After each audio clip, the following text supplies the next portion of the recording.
This episode is going to be the first in a short series that I'm doing on the life of Dietrich Bonhoeffer. It's going to be a short series because I'm not planning on going all that in-depth into his life, but because there is so much controversy surrounding him and the way that his narrative is portrayed today, I think it's really important to cover some aspects that you probably won't see. In fact, the Bonhoeffer family, just in light of the new movie coming out, just released a letter signed by over 3/4 of the surviving Bonhoeffer family members saying that they really hate how Bonhoeffer's name is being used today by certain groups. This first episode then is going to try to clue you into the narratives that are surrounding Dietrich Bonhoeffer and the way that his story gets used, and understanding how his story gets used and what the different angles are going to be important as you sift through some of the different information that comes at you from different sources. Perhaps more than most of my other episodes, these episodes are going to be heavily resourced because I'm going to make a lot of claims and a lot of statements that I can't spend hours and hours going over here. So if you would make sure that you check out the show notes, that would be a great way for you to check me and to extend your learning. So, without further ado, here is our first episode in our series on Bonhoeffer.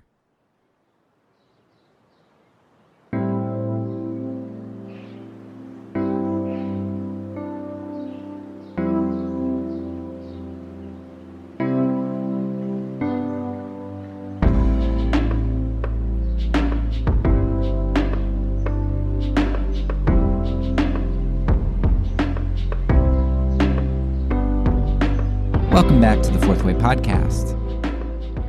I have been studying nonviolence for about the past 8 years or so at this point, and I have to say it has been extremely rewarding for me. Now, first and foremost, it's been rewarding because I believe that it is the teaching of Jesus, and therefore it has drawn me closer to him. But beyond that, I also think that God created the world to work in line with the good, meaning that doing good isn't just the right thing to do, but it's also, at least in the end, the most beneficial thing that we can do. So studying nonviolence then has really impacted me not only in regard to my personal attitudes, but also my actions on both the small and the large scale, ranging from how I discipline my children to how I act in the political sphere. Now, certainly, I can't deny that a large part of this study has been intellectual in nature. There are brute propositions and historical facts that you have to deal with when you form your beliefs.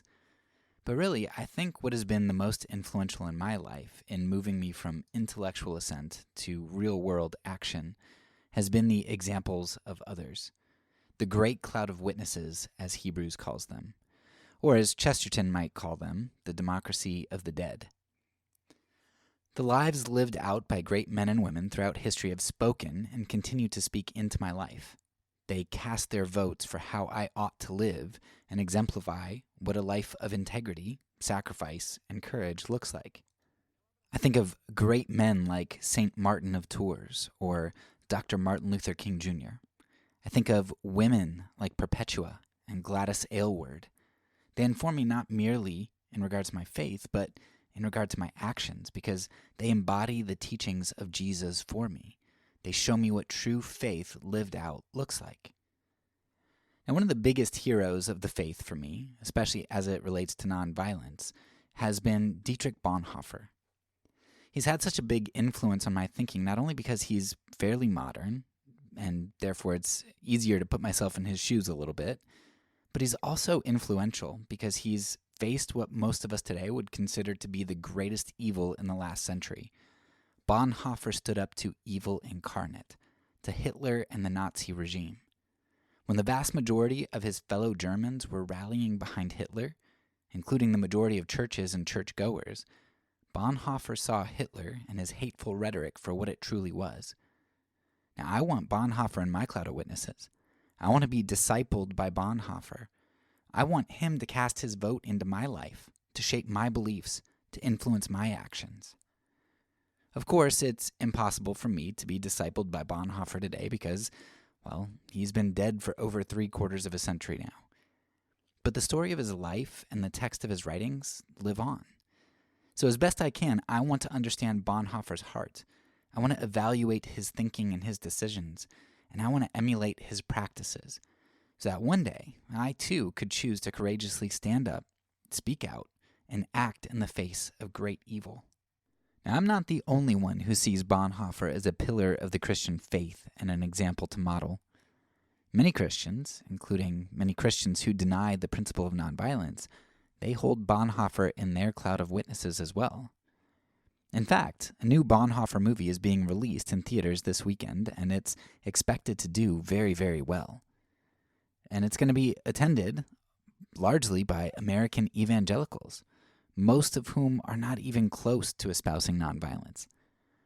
While Bonhoeffer has been highly esteemed among Christians of all stripes for a long time now, it seems as though there's a resurgence of Bonhoeffer fervor today, and not just in academic circles, like all the way down to the popular level.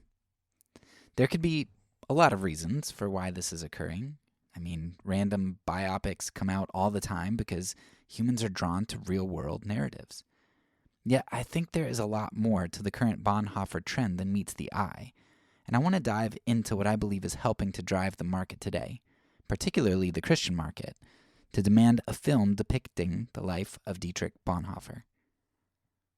About 15 years ago, I was hanging out at a friend's house and I noticed a really thick book lying on the table. I asked my friend about it and he told me that it was the biography of Dietrich Bonhoeffer. The book was being acclaimed by the evangelical community as a fantastic piece of scholarship, a compelling read, and a vital story for Christians to know. It was the story of a man who, in the face of absolute evil, stood up to fight a tyrant when everyone else was cowering or fawning.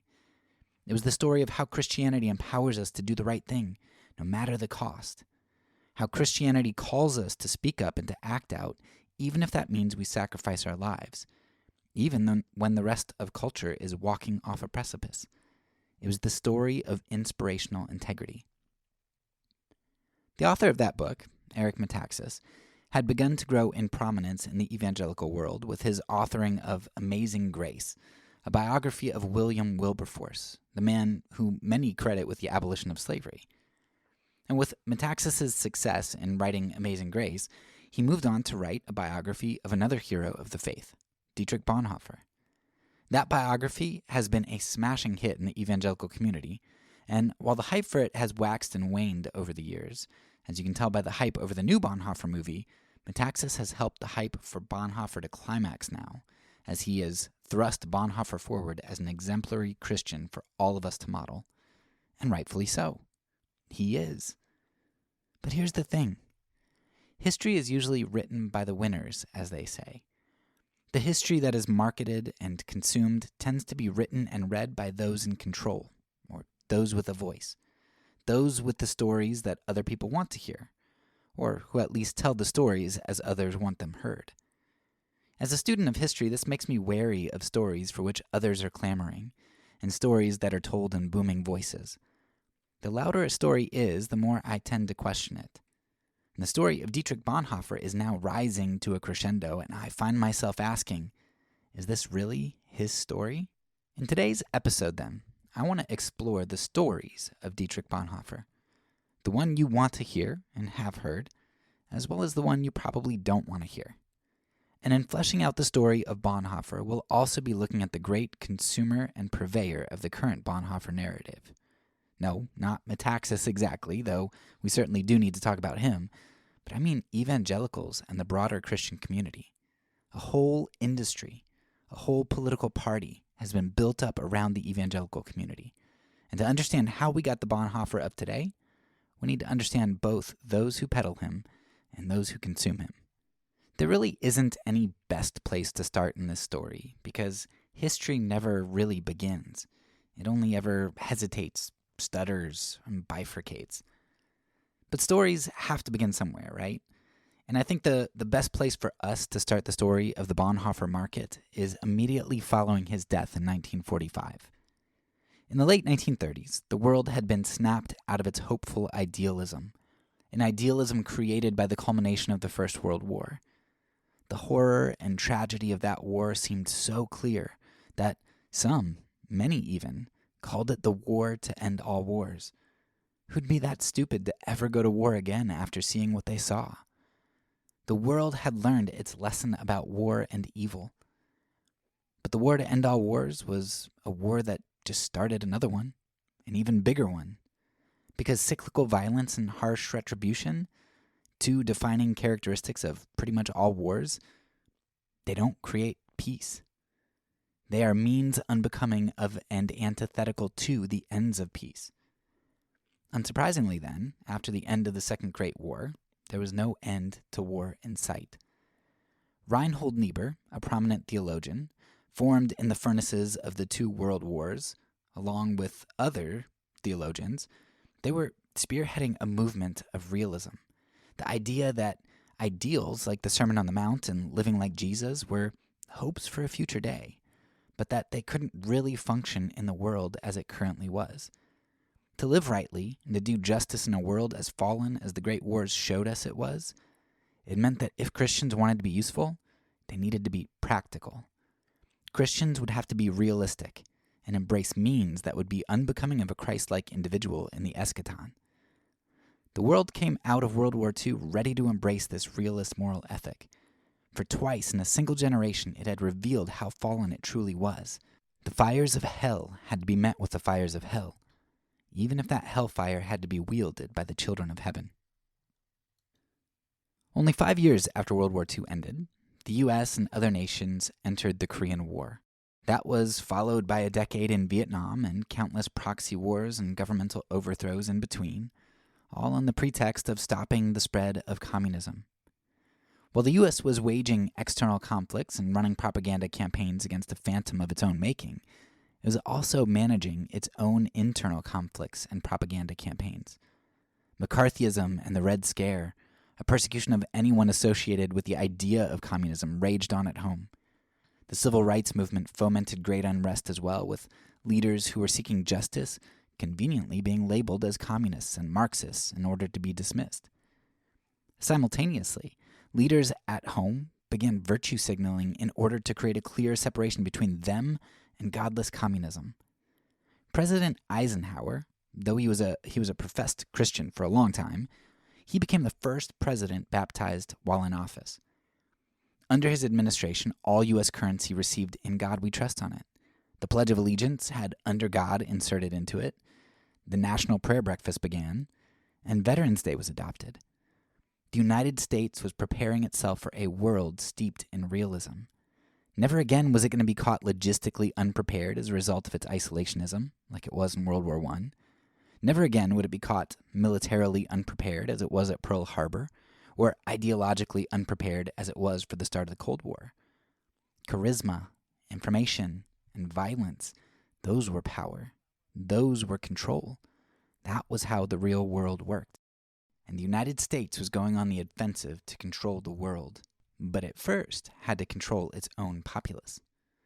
Over the next 70 years, the American people would be educated in these currencies of realism. They came to love the power that violence brought them and embraced militarism. They came to love the power that economic goods brought them, and they embraced materialism. And they came to love the unity and power that ideology brought them, and they embraced nationalism.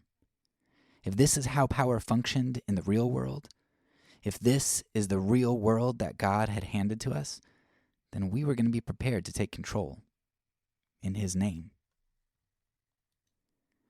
When the powers of government began more seriously courting the ideology of religion for the unifying power that it could give them in such a tumultuous time, the evangelical church was largely uninterested in politics. A famous sermon by the late Jerry Falwell presents this really well. In a sermon preached on March 21st, 1965, 20 or so years after the start of the Cold War, exactly a month after Malcolm X's assassination and smack dab in the middle of the Selma March, Falwell preached a sermon entitled "Of Ministers and Marches." In this sermon, which is well worth a read, I highly recommend it, and you can find the link in the show notes, Falwell argues that Christians are to essentially refrain from politics. Falwell says that, quote, "Our ministry is not reformation, but transformation," end quote. Falwell talks about the local bootleggers and other ilk, moral ilk of their area. And he says that Christians don't seek to make laws to put those immoral people in jail, but rather Christians preach the gospel to them in hopes of their transformation. In the sermon, Falwell waxed biblical about the Christian position in the world and our distinction from state action. But if you know anything about modern-day politics, then you likely recognize the name Jerry Falwell, and you know that he was extremely involved in political engagement. What changed for Falwell? Did the Bible change? Nope. Now, what a lot of people want to do is they want to attribute Falwell's position change to the issue of abortion, with Roe versus Wade being decided in the early 1970s, in 1973, less than a decade after Falwell's Of Ministers and Marches sermon. But as Randall Balmer clearly shows in his various books, the abortion issue was not a major unifier for evangelicals or any political group until the late 70s at best, and really more like well into the 80s. Now, Falwell's change of views in regard to politics, it wasn't spiritual or moral. It was the result of a loss of control. Falwell was content to let politics run as it did in 1965 because up until the 70s, it allowed him significant freedom and control, being in the majority. If the government wanted to legislate integration, well, Falwell didn't really like it, but, Falwell would just circumvent that by creating his own segregation academies, private schools, I mean. Simultaneously, he was going to undercut the credibility of Christians who agreed with integration, and he would call integrationists godless Marxists. And any Christian who joined the integrationist cause would be labeled as unchristian, because they were seeking reformation rather than transformation. But in 1971, in Green versus Connolly, the government determined that segregation academies like Falwell's would no longer receive tax-exempt status due to their circumvention of the new integration law of the land. Now, soon afterwards, Falwell was much more interested in reformation and becoming politically involved. You can see this very clearly by looking at the Falwell family papers made available through Liberty Online, where he calls things like the Equal Rights Amendment a, quote, satanic attack upon the family, end quote. While Falwell began seeking reformation in 1973 in regard to tax exemption and the freedom to discriminate, he didn't preach his first sermon against abortion until 1978, 5 years after Roe versus Wade was decided. As Dr. Balmer points out, the rise of the religious right can, with a pretty high degree of certainty, be linked to starting primarily in relation to the issue of integration and a loss of state funding for religious institutions. It was largely linked to religious freedom, the religious freedom to keep raking in the dough from the government and to discriminate. The late 70s saw the rise of the religious right and neoconservatism. The religious right, in particular, was grown out of a desire to escape state imposition, as we just saw, and it centered its values around the idea of freedom. Really, though, it was a negative freedom in particular, a freedom from, specifically from governmental oversight and restriction. But it was also a group which sought to impose its views on others. It was all well and good for evangelicals to abstain from politics when things were going their way, when they were getting kickbacks from the state. But now they were losing power, and that's really uncomfortable. If they were going to enter politics to preserve what power they had remaining, they may as well use the power they sought to obtain to garner even more power and more prestige. Thus, evangelicals were thrust into politics throughout the 70s and rose to prominence as a solid voting base candidates sought to appease. A base who now not only viewed politics as an acceptable and vital means to both transformation and reformation, but a group who also began to be conformed to the moral ethic of realism in which the political culture was steeped. Power required winning, and winning in such a tumultuous world required compromise. One of the first major tests evangelicals were faced with was in choosing whether to vote for a fellow evangelical and seeker of relative peace, Jimmy Carter, or voting for a cultural Christian, at best, a movie star, playboy, racist, hawk, and Ronald Reagan. The Christian realists were quick studies and, of course, chose power. they selected Reagan. Reagan was a president who ran his campaign with some strong racist signaling to his supporters that he was pro-white, beginning in a small location of Philadelphia, Mississippi, one day short of the 16th anniversary of the murders of 3 civil rights workers there, and running on a platform of states' rights. Now, you can't really send a much stronger signal than that, can you? So, who was this man that the Christian realists chose? Well, they chose a man who would prevent the release of Iranian hostages under Carter, prolonging their captivity in a deal that has become known as the October Surprise. And he did this in order to make Carter look weak and himself look strong so he could win the presidency. During his time in office, the president was also responsible for the Iran-Contra affair, in which weapons were sold to Iran, our huge enemy that everybody has hated in the United States for so long and says is the epitome of evil in our world.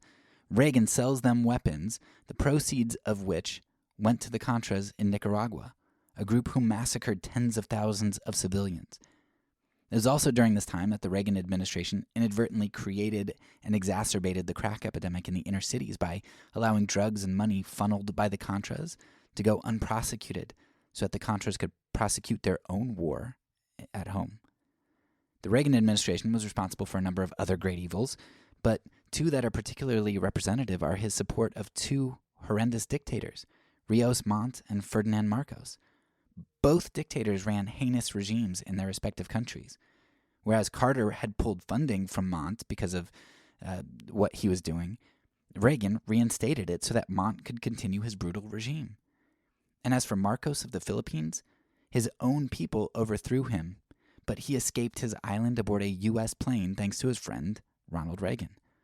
Marcos lived out his days with all of his stolen money from his people with U.S. support on the quaint U.S. islands of Hawaii.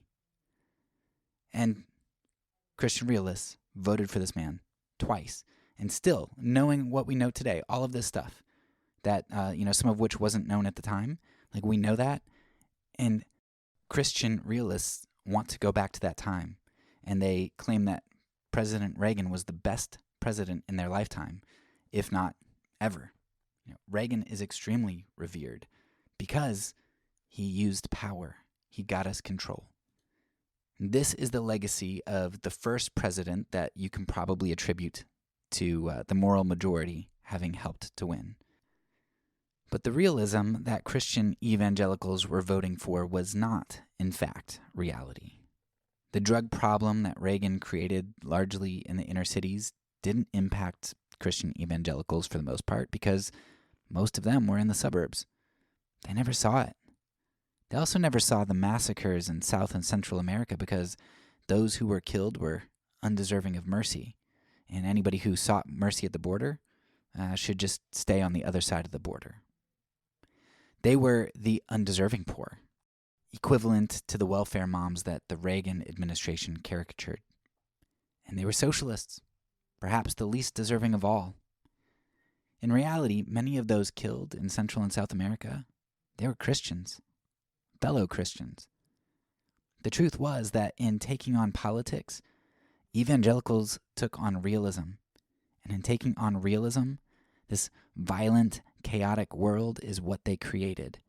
And if not created, at least perpetuated, at least became complicit to. And the next 4 decades would see 2 Iraq wars and the killing of 500,000 Iraqi children.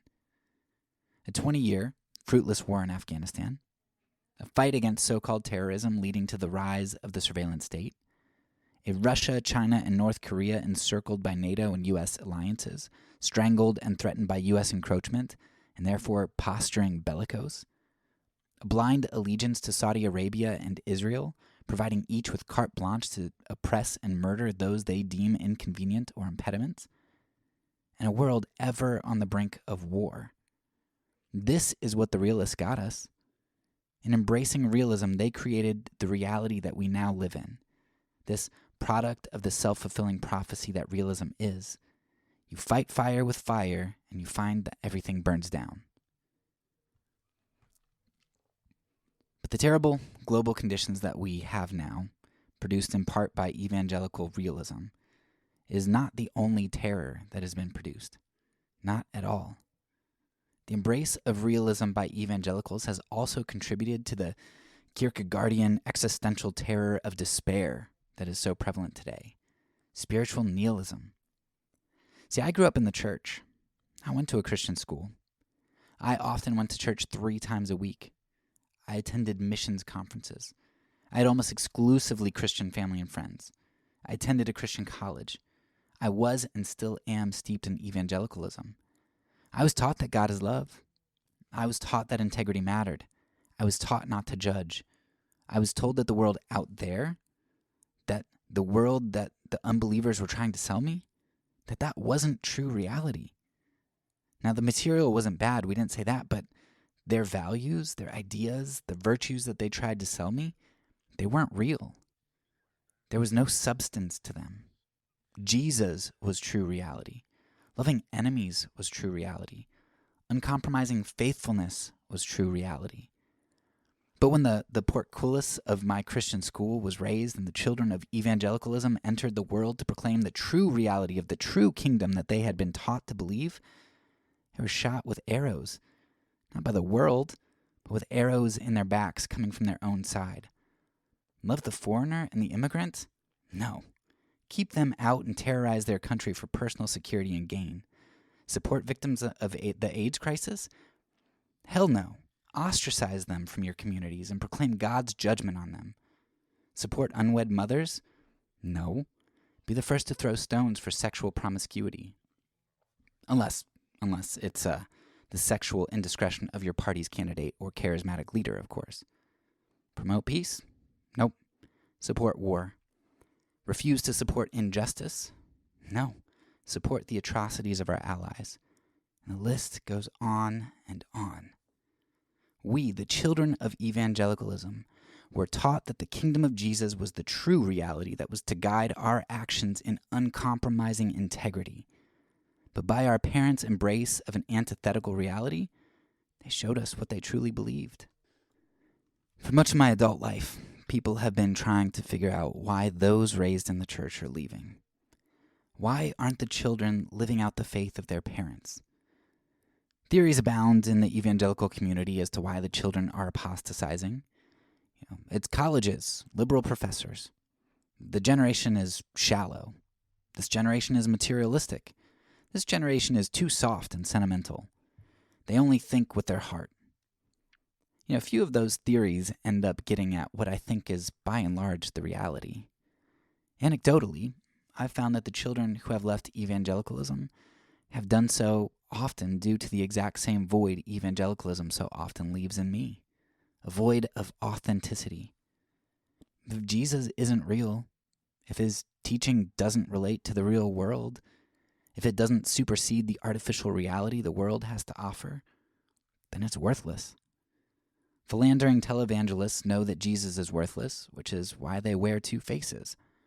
Materialistic megachurch leaders know that Jesus is worthless, which is why they try to worship both God and mammon.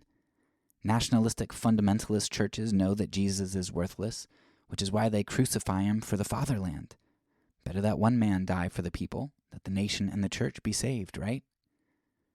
Realist evangelicalism told its children an insufficient and quaint story at best, and a dissonant and hypocritical one at worst.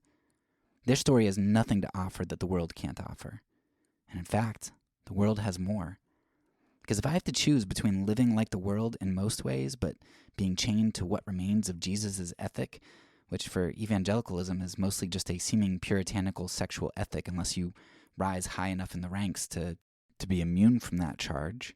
If Christianity is essentially just the same thing as the world, but with one extra chain, then why not just drop that and go all in with the world and not have to be a hypocrite on all the other stuff that Jesus said? And that really is most of what's different about the evangelical reality as compared to the world's reality, isn't it? I mean, the sexual ethic. Don't be gay, don't have sex unless it's with your spouse, or unless you have a good organization, diaconate, or enough hush money that can brush it under the rug. For the greater good, of course. To protect Jesus' name, of course. Other than that, the evangelical Jesus doesn't touch our money. He doesn't touch our love for the foreigner, unless it's in objectifying them through missions work or low-cost labor. He doesn't touch our violence or hatred for our enemies. So why are the children leaving the church? Well, if you ask me, the children of evangelicalism have realized that Jesus is a vestigial organ. He's an appendix. He only matters at the end of time, but not right now. So if that's the Jesus that evangelicalism offers, if all he really does now is to serve to inflame bigotry, let's just do the surgery and excise him completely. We don't need our appendix. Carpe diem. Now, as a child of evangelicalism myself, I have seen this apostasy happen to many of my friends. I've seen them faced with accepting the reality that evangelicalism could teach but not show, or the reality that evangelicalism and the world both actually embraced in regard to power and control. I myself have been faced with this decision to apostatize many times, but I just couldn't dismiss the compelling reality depicted to me in Jesus, no matter how deviant the broader community was from him. When I read Jesus, he was compelling, even if many of his storytellers were not. And all of that brings us back to the story of Dietrich Bonhoeffer. While Bonhoeffer was waiting the unknown, sitting in prison, he wrote something that resonates with me so completely at this moment in history. Bonhoeffer, he wrote the following, quote, "I often ask myself why a Christian instinct often draws me more to the religionless people than to the religious, but which I don't in the least mean with any evangelizing intention, but I might almost say in brotherhood. While I'm often reluctant to mention God by name to religious people, because that name somehow seems to me here not to ring true, and I feel myself to be slightly dishonest. It's particularly bad when others start to talk in religious jargon. I then dry up almost completely and feel awkward and uncomfortable. But to people with no religion, I can on occasion mention him by name quite calmly and as a matter of course." End quote.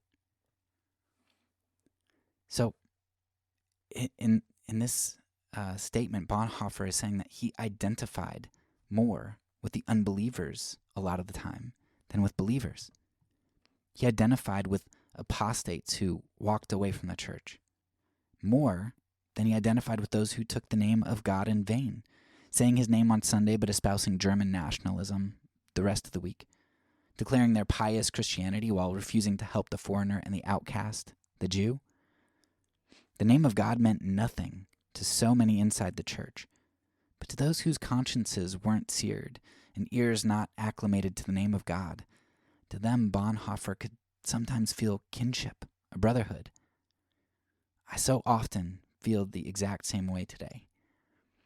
The children of evangelicalism who have apostatized often didn't leave Jesus. They left the church in order to hold on to Jesus.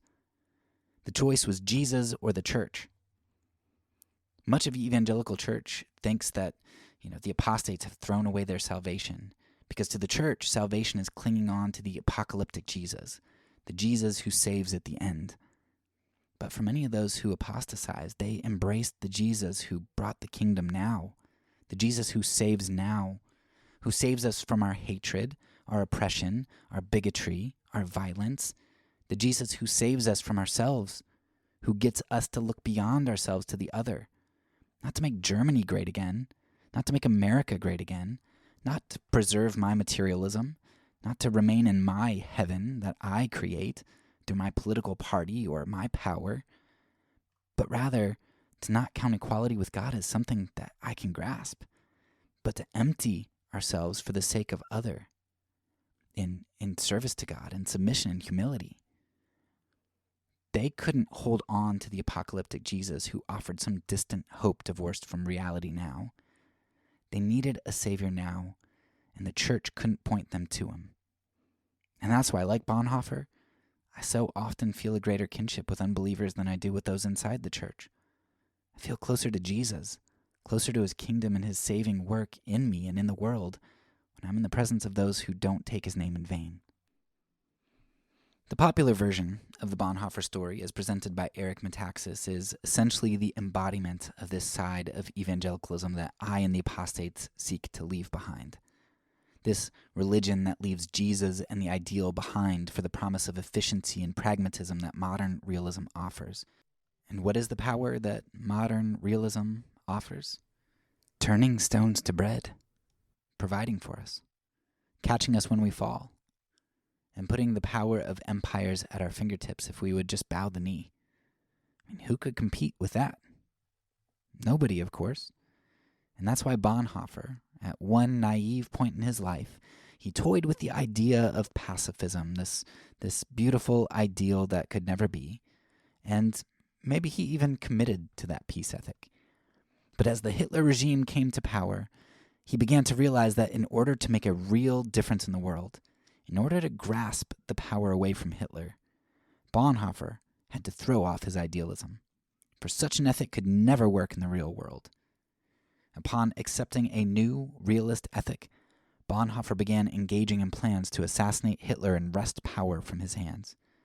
Bonhoeffer emerged from his quaint idealism and disengagement in order to embrace action and power in the most meaningful, and perhaps the only meaningful way possible in the real world of politics and nation-states. He accepted and embraced force, violence.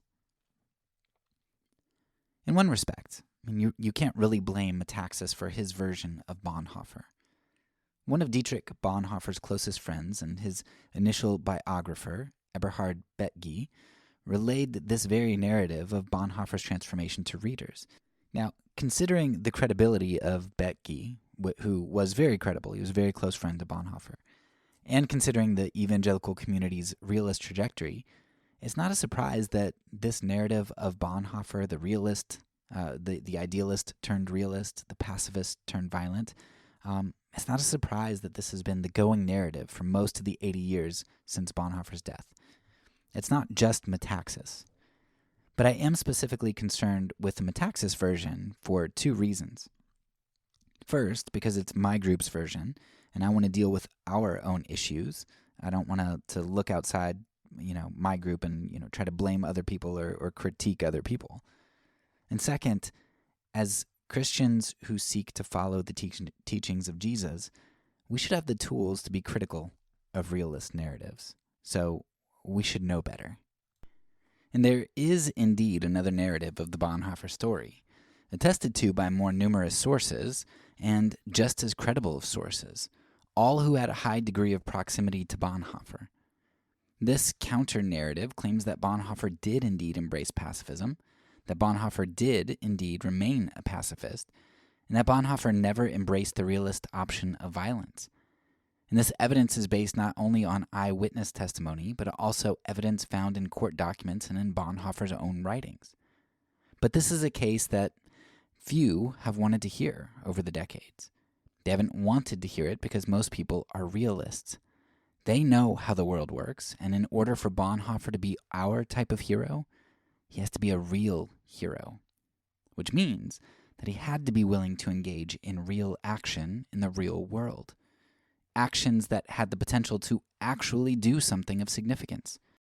A pacifistic Bonhoeffer, on the other hand, would not only fail to be an inspiration to realists, he would be an indictment. An indictment that their reality was a false one, or at least one that ought to be called into question. But this case for Bonhoeffer's pacifism isn't in the purview of this episode. I have an episode planned with a Bonhoeffer scholar who has written about Bonhoeffer's pacifism, Dr. Mark Nation, and we're going to flesh out that case in more detail, hopefully sometime in the next few weeks.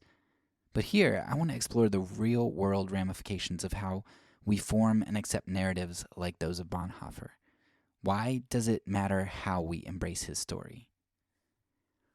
We've already discussed the broader history of evangelical politics in the last 80 years. At this point, I think it's helpful for us to zoom into the last decade of evangelicalism, and more specifically, at Eric METAXAS himself as a representative of this movement. If you're not familiar with the name Eric METAXAS from the Bonhoeffer biography, then you may have become familiar with him in the past few years because of his close association with far-right politics and the Trump campaign. As METAXAS was a part of Trump's spiritual council, and he's been rubbing shoulders with influential Republicans and other far-right leaders. Or, perhaps when you were searching for this Bonhoeffer biography in preparation for the upcoming movie, you also saw his other books like Donald Drains the Swamp, Donald and the Fake News, or Donald Builds the Wall, illustrated parables about a caveman named Donald, based on true events, of course. Or maybe you have visited METAXAS' Instagram, which is filled with talks, many about how our current cultural moment is akin to Nazi Germany. Now the church has to stand up now. Or maybe you heard METAXAS' rhetoric in December of 2020, less than a month before the January insurrection, when he railed against the presidential election being stolen by Democrats and how it was time for Christians to stand up and to be willing to fight to the death and shed blood if it came to that. METAXAS has made much of his name in the evangelical spotlight, selling evangelicals the exact type of narrative that most of us want to hear. Heroes of the faith who, rather than engage in a Benedict option of withdrawing from a society, have taken the Christendom option and sought to impose morality through force, the force of the state, like William Wilberforce. Or those who tried to do it by the force of a gun or a bomb in opposition to a wayward state, as it's claimed Bonhoeffer did. But before you try placing yourself inside of a narrative someone's trying to sell you, it's always good to make sure that you know the full story. If we dig into the history of METAXAS' first narrative, for example, that of William Wilberforce, the transatlantic slave trade and the abolition of slavery, you'll find that the story of Wilberforce and abolition is much more fraught with compromises and much less singly impactful than evangelicals in general, and METAXAS specifically, would have you believe. The story of Bonhoeffer is similarly complex. But for a group that seeks to control society, and who seeks the helm of power as near equivalent to the helm of salvation, the story has to be told, and it has to be believed in a particular fashion. I recommend you look up METAXAS' 2012 prayer breakfast speech, because it really was quite good, I thought. It was funny, it was gracious, it was loving, yet it was also confrontational and forceful. It was really compelling, I thought. But as you start to read and watch METAXAS' more recent works, you'll find that he has become more and more polarized, frequently invoking Nazi Germany as a prefiguring of what the United States is now becoming. In an ironic turn, METAXAS' rhetoric and logic actually sound much more like Hitler's, the figure of which METAXAS and many evangelicals see themselves opposing. And like Hitler, they witch hunt the communist threat they see behind every bush, bushes which are conveniently planted in front of anyone who opposes their reach for power. Like Hitler, they want to go back to a mythical day of old when righteousness prevailed because, as they see it, it was so much better then. Like Hitler, METAXAS and modern evangelicals use messianic language surrounding the Republican Party and Trump specifically. Their ideology is steeped in rhetoric and propaganda. But because they're realists, just as every other despot in history was, it's okay for them because they're wielding power for what they deem are ultimate justified values. Now, I don't know all of METAXAS' history, but it seems to me that his trajectory towards the far right was solidified by the two great heroes of the Christian faith that he wrote about, Wilberforce and Bonhoeffer. And nothing else shows this as much to me as the way that METAXAS is constantly referring to Nazism and our need to stand like Bonhoeffer did. METAXAS has been inspired by great Christian heroes, but he's been inspired by a specific interpretation of them, a realist interpretation, an interpretation that freezes them in a moment rather than seeking to understand the full history. And that's really one of the major things that realism does. When METAXAS sees Wilberforce as the overturner of slavery, he fails to see the many iterations of slavery that were abolished throughout the previous centuries by various nations, religious groups, papal edicts, etc. He fails to acknowledge that the United States actually documented and affirmed their intention to abolish the slave trade years before Great Britain actually did, the abolishing of which went into effect less than a year after Great Britain enacted their law. METAXAS doesn't see all of the compromises that Wilberforce made in order to end slavery in Britain, the reparations that Britain paid to slaveholders, the failure to repay any of the enslaved, or the sacking of Wilberforce's own friend as governor for refusing to uphold the years of continued slavery that were required for some of the enslaved after abolition supposedly occurred. METAXAS doesn't explore the historical reasons that Britain was finally open to abolition. It wasn't simply because they became more spiritually minded, but rather that their loss of the American colonies and the losses of their national competitors, like France losing Haiti, meant that slavery just wasn't as beneficial for them anymore.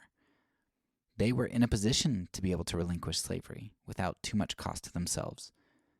METAXAS doesn't spend much time talking about pietist do-nothings like the Quakers, exemplified in men like John Woolman and Benjamin Lay, a no-name dwarf hunchback who influenced the likes of Benjamin Franklin and Voltaire. These Quakers, who paved the way for the abolition of the slave trade from the bottom up, by example, in first abolishing slavery within their own ranks while also paying the enslaved that they freed, they paid them back wages. And they did this more than half a century before Britain abolished slavery. And Britain's abolishing of slavery, it abolished the slavery, but it paid the slavers, and it failed to compensate the enslaved. The Quakers, who often refrained from engaging in government, who freed their slaves and put their lives on the line to work in the Underground Railroad, they did more good than the majority of those who sought to vote, twiddle their thumbs until the next election, and do nothing but seek top-down legislation until the interests of the state and slaveholders just so happened to converge. The realist interpretation doesn't see all that. It only sees the moment of power. It sees the government as power and associates the end of slavery with successful legislation being passed. But it doesn't see the deep foundation that really paved the way for that. Similarly, the realist perspective of the Bonhoeffer story will only accept violence as a meaningful way to act against someone as barbaric as Hitler. Hitler's power of great violence could only meaningfully be met with great violence. So when Bonhoeffer says that he was a pacifist in the early 1930s, when the majority of his close friends affirmed that he renounced violence, even up through Barth in the early 1940s, when Bonhoeffer's continued theological writings seemed to bear out his nonviolence, without a hint that his deep-rooted ideology had changed, none of that matters. What matters is that Bonhoeffer ran in circles with those who had planned to assassinate Hitler, and therefore he must be found guilty by association. It not only must be because it's the only route that makes sense from a realist position, but it must be because it justifies our group's continued realism. Now, whether Bonhoeffer succumbed to realism in the end, whether he toyed with killing as a rare exception for which he'd still be found guilty by God, or whether he maintained his pacifism, we'll never know for sure. I think the overall case that he maintained his pacifism is really the strongest, but I can't say that with absolute certainty. But what I can say is that the narrative that Becky and modern evangelicals have run with, without questioning, is that Bonhoeffer, like all true Christians who want to make a difference in the world, they must have been a realist ready to do violence. And that unquestioned narrative has added Bonhoeffer to our cloud of witnesses, not as someone who is Christ-like, but someone who, like us, is justified in accepting moral compromise in order to achieve the ends that we know God must want. But here's the thing. There's a great deal of dissonance that evangelicals take on here. And the children of evangelicalism who are walking away, at least in part, because of this dissonance. The stories that we were told growing up in Sunday school were rarely stories of power. They were stories of the ideal. Weaknesses conquering power not through greatness, but through faithful submission to the ideal. Daniel prayed to God, a seemingly ineffectual act, despite its illegality, and he was thrown into a den of hungry lions. Dude, just stop praying until the decree ends, or close your windows. Shadrach, Meshach, and Abednego refused to bow down to a false god, a golden idol. They could have just kneeled without meaning it, and they were thrown into a fiery furnace, knowing that God might choose not to save them. I was told the story of David, who faced a giant warrior without armor or sword. I learned about the multiplication of fish and bread to feed crowds, disciples being able to walk on water, and even that the Son of God became incarnate, suffered, and died for me. For me. And then he rose from the dead. I learned that the currency in God's kingdom was idealism, faith in the unseen, but not in the unforeseen, because that's what the cloud of witnesses was for. I can't see God. I can't see his spirit, but I can foresee the future, the victory, the redemption, because of my cloud of witnesses.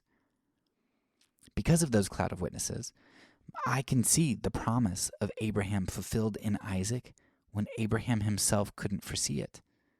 When Abraham tried under his own power to bring about the ends of God by embracing oppressive and sinful means that sexually exploited his maid Hagar and sent her and her son into the wilderness to fend for themselves, because of the cloud of witnesses and the stories and the narratives that I have, like that of Abraham, I can see what they couldn't. I can choose to forego the compromising means that appear good to me because I can see their lives, and in their lives how God was faithful over time to bring about his good, despite their almost screwing it up in their moments of realism and weakness. But whereas Sunday school taught us, the children of evangelicalism, about the ideal, realists are constantly adding to their cloud of witnesses those who are strong. Those like Wilberforce, who fought a government, or Bonhoeffer, who supposedly fought a tyrant. A dwarf hunchback like Benjamin Lay, who's a prophetic witness through his daily lifestyle and testimony, who helps inspire the Quakers, a nonviolent sect and one that frequently disengages from politics, when he helps them to free the enslaved with back wages paid. That's a cool story, but there's no room for him in the realist cloud. Realists are looking to form towering cumulonimbus clouds of testosterone, courage, power, violence, and force. They have pre-inserted the revelation Jesus there too, this Jesus of blood and fire. They love the power of their cloud, and it drives them towards destruction. What they fail to see is that the ideal is truly power. Take Jesus, for example. He ought to be a part of our cloud of witnesses. In fact, Hebrews 12 culminates the chapter 11, the Hall of Faith, by pointing to Jesus. And we should even have Revelation Jesus there too. It's just that Revelation Jesus isn't the Jesus that realist narratives reveal to us. At the beginning of the book of Revelation, the author overturns the realist expectation. He tells us that Jesus is a fierce lion, the Lion of Judah. But when we look again, we don't see the lion anymore. The lion's disappeared. What we see is a lamb. For the rest of the book, a lamb who was slain.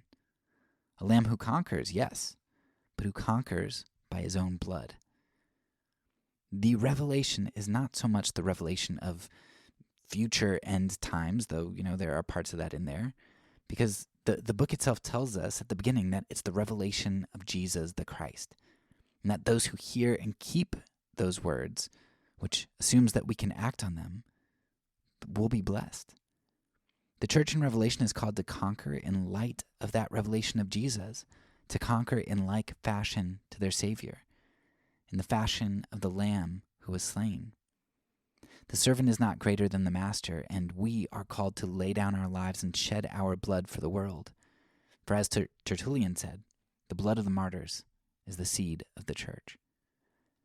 For followers of the revealed Jesus, then, we form a cloud of witnesses, but not cumulonimbus clouds of power, the power to bring death and destruction through lightning, hail, and winds. Rather, we form nimbostratus clouds, low-hanging, thick clouds that cover the whole sky as far as you can see.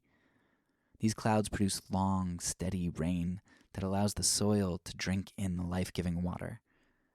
And though these storms lack the power of strong winds or lightning or hail, they're more powerful than the fleeting cumulonimbus clouds that dissipate quickly. They are more powerful because they produce life, and they produce it indiscriminately as the rain falls on the just and the unjust alike, because that's what God is like. The story of Bonhoeffer's struggle under the Nazi regime is a beautiful but tragic one, and we have to choose how it is that we want to accept him into our cloud of witnesses. The broader evangelical community has, for decades, incorporated Bonhoeffer into their cloud of witnesses as a life which they use to justify their continuing slide towards theocratic tendencies, towards force, towards political violence, towards the ultimate end that realism inevitably produces, destruction. But there's also an opportunity for us to revisit the story of Dietrich Bonhoeffer, as well as that of all the others that we incorporate into our cloud of witnesses, who give us a vision for the future? How can they embolden us to embrace the life-giving means of Jesus and to trust God to bring about the end? Unfortunately, as always seems to be the case, it is the winners, the realists, those embracing a power-over mindset, who are writing history right now. They're the ones spoon-feeding realism's seeming power to the evangelical consumers, the ones who haven't yet left the church anyway. Spoon-feeding it to them in packages like a simple and violent Bonhoeffer. Yet while I agree with the sentiment that it's the winners, the powerful, who get to write the history, I also think that this is why the powerful become history. Refuse in the dustbin of antiquity. Who knows the name of the Pharaoh who ruled the land of Egypt when Joseph was there? Who remembers the names of the Spartan warriors who struck fear into the hearts of all their enemies? Who knows the names of the barbarians who overthrew Rome? Very few, if any, remember these names. Percy Bysshe Shelley describes this nothingness of history into which all realists eventually dissipate in what is my absolute favorite poem, Ozymandias. So listen to Shelley here. It's beautiful. I met a traveler from an antique land who said, "Two vast and trunkless legs of stone stand in the desert. Near them, on the sand, half sunk a shattered visage lies, whose frown, and wrinkled lip, and sneer of cold command, tell that it sculpture well those passions red, which yet survive stamped on these lifeless things, the hand that mocked them, and the heart that fed. And on the pedestal appear these words, My name is Ozymandias, King of Kings. Look on my works, ye mighty, and despair. Nothing beside remains. Round the decay of that colossal wreck, boundless and bare, the lone and level sands stretch far away." Tyrants, rulers, realists, they're winners in a sense. They may have the power that they exert over others. They may have the power to kill and destroy. But why fear those who can kill the body? They have no power. For as someone wise once said, the means are the ends in the process of becoming. In the means of destruction employed by the realists are the seeds of the same ends, destruction. The real winners, then, are not those who get to write history, but those who endure it into eternity, where their names are remembered, and to them it is said, "Well done, good and faithful servant." Faithfulness, patience, and endurance ought not to be viewed as encumbrances that hinder, but as joys which drive us to conquer the world with our blood, not our enemy's blood, in the same vein as our Savior. What are we to do then? How are we as followers of Jesus to live faithfully and effectively in the world? Eric METAXAS offers us the way of Christendom: power, force. Rod Dreher has made a similar assessment to METAXAS in regard to the culture, but rather than seeing the appropriate Christian response as power and force, Dreher calls for a Benedict option, a withdrawal from society in order to preserve Christian culture without defilement. Now, I hate disagreeing with people who are likely much, much smarter and much more spiritual than I am, but I do have to say that I disagree with both of these men. So let me offer up a third way. And I think it could rightfully be called the Bonhoeffer option, but because his narrative is one that I'm arguing here and is up for debate, I'll call it something else that might not have quite as much baggage. I'm going to call it the Salvian Option. Salvian was a Christian who lived during the fall of the Roman Empire, writing in the 400s. One of his most famous works was entitled On the Government of God. And Salvian's work came out around the same time as another similar work came out, Augustine's City of God. Now, Augustine's work sought primarily to answer an accusation of the pagans that Christianity was bad for the empire. It was because of the Christians that Rome was falling, right? The Christians upended the sacrifices and the societal cohesion that had been present prior to Christianity's meddling. Augustine spent much of his work arguing that it was actually Christianity that caused the Roman Empire to thrive, and it was the pagan religion that harmed the empire. Salvian, however, took a different approach. Salvian, a thoroughgoing Christian, he didn't attribute the fall of Rome to the pagans not even to the barbarians. He attributed the fall of Rome to his own group, those Romans who claimed to be Christians. And Salvian argued that these Roman Christians had brought judgment upon Rome because they knew how to live just and holy lives, yet they embraced debauchery and injustice. The slaves in their service and the barbarians at the gates were better Christians than the Romans. And that's right. Many of the barbarians who helped to conquer Rome were influenced by the teachings of Jesus. A lot of them were Arians, but Salvian recognizes that even in their heterodoxy and heresy, they exhibited Jesus more than his fellow Roman Christians. Because following Jesus isn't just about how one thinks. Salvian recognized that it's significantly about how one acts.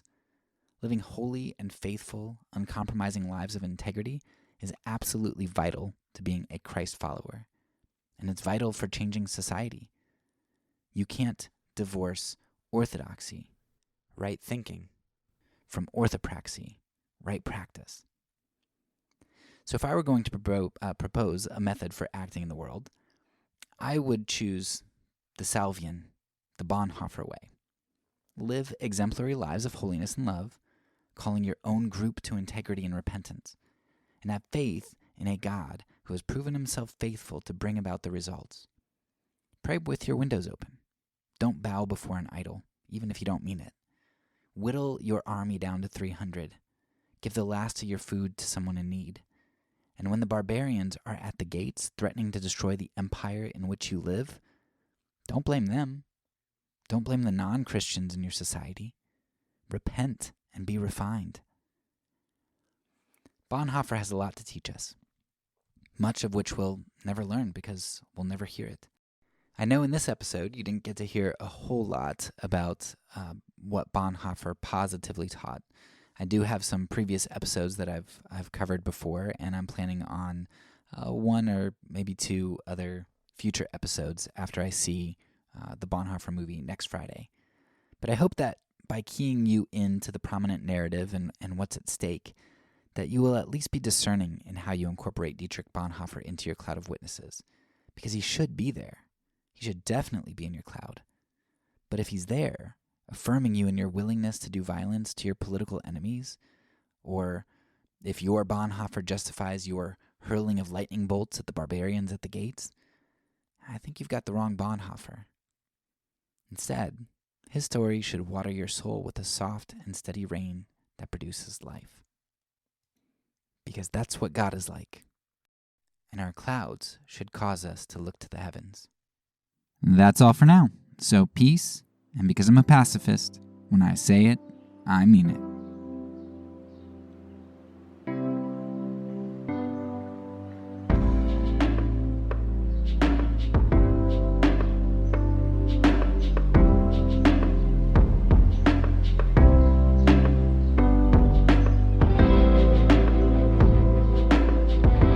This podcast is a part of the Kingdom Outpost Network. Please check out the links below to find other great podcasts and content related to nonviolence and kingdom living.